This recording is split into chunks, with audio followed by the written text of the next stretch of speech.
नमस्कार।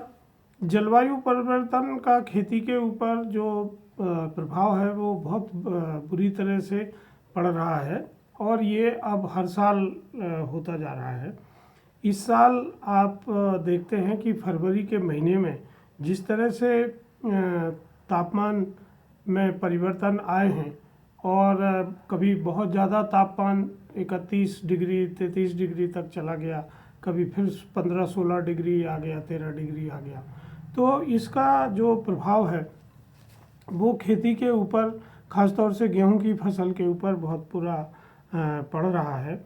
और क्योंकि फरवरी महीना ऐसा माना जाता रहा है कि जिसमें तापमान लगभग स्थिर रहता था, लेकिन पिछली साल और इस साल ये तापमान में बहुत ज़्यादा परिवर्तन देखने को मिले हैं। हम जानते हैं कि पिछली साल तापमान के परिवर्तन की वजह से हमारे देश का जो गेहूं का उत्पादन है वो 109 मिलियन मेट्रिक टन से कम होकर 106 मिलियन मेट्रिक टन ही रह गया था। और भारत सरकार जहां मार्केट में करीब 44 मिलियन मेट्रिक टन खाद्यान्न प्रोक्योर करती थी, तो उनने केवल 19 लाख मिलियन मेट्रिक टन ही खाद्यान्न का प्रोक्योरमेंट किया था।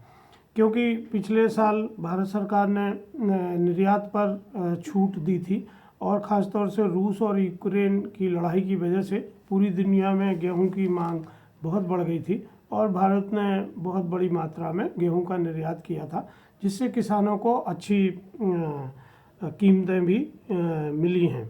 इसीलिए इस साल जो गेहूं की बोनी है वो काफ़ी ज़्यादा एरिया में की गई है और लगभग 35 मिलियन हेक्टर में गेहूं की बोनी की गई है, जो पिछले साल की तुलना में लगभग 2% से अधिक है। और इससे इस साल चूँकि तापमान में परिवर्तन हो रहा है, पर हालांकि पूरे समय मौसम बहुत अच्छा रहा है और फसलें बहुत अच्छी हैं। हालांकि इस दौरान पानी बहुत कम बरसा और उसका भी अच्छा प्रभाव खेती पर रहा है, क्योंकि कई बार पानी ज़्यादा बरसने से भी परेशानी होती है। कुल 12 मिलीमीटर पानी ही इस दौरान गिरा है। तो हम जानते हैं कि जो गेहूं की खेती है वो सबसे ज़्यादा उत्तर प्रदेश, हरियाणा, पंजाब, महाराष्ट्र, बिहार, मध्य प्रदेश और छत्तीसगढ़ जैसे राज्यों में की जाती है। और यहाँ सामान्यतः जो अक्टूबर नवंबर से लेकर दिसंबर तक बोनी होती है और मार्च अप्रैल तक इसकी कटाई शुरू होती है। तो हम ये देख रहे हैं कि ये जो तापमान बदल रहा है, इससे हमारे साइंटिस्ट भी चिंतित हैं, सरकार भी चिंतित है और किसानों पर इसके दुष्प्रभाव को रोकने के लिए नए नए बीज भी जारी किए गए हैं और किसानों ने इन बीजों को अपनाया भी है। इनमें जो सबसे अच्छी वैरायटियां हैं वो है DVW 187, DVW 303, DVW 222, DVW 327 और DVW 332।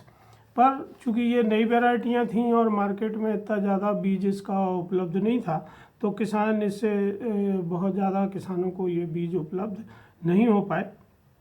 तो बहुत सारे किसानों ने परंपरागत बीज भी बोए हैं।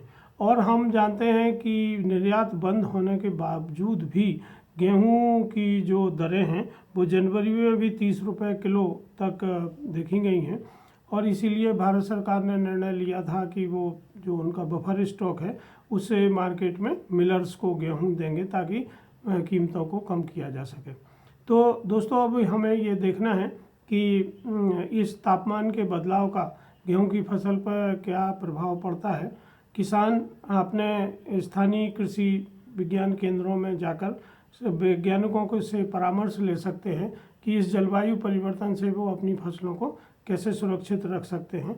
तो मेरी सभी से ये अपील है कि वो साइंटिस्ट से मिलें और देखें कि क्या उपाय किए जा सकते हैं ताकि वो अपनी फसल आसानी से काट सकें और उसको बेचकर अच्छा मूल्य ले सकें। नमस्कार, धन्यवाद।